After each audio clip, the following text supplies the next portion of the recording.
Boron, calcium nitrate आणि 0.34 5 kilo, calcium nitrate 5 kilo, boron 1 kilo अशा प्रकारे आपण ड्रीपद्वारे आता याच्यात सोडत आहोत. लगभग 35 क्विंटलपेक्षा जास्त तोडा निघाल्याच्या नंतर आज हे अशी बागेची पोझिशन. परत फ्लॉवरिंगसाठी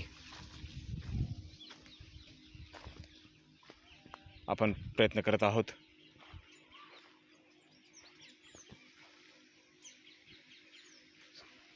अशा प्रकारचा अजूनही माल बराच आहे.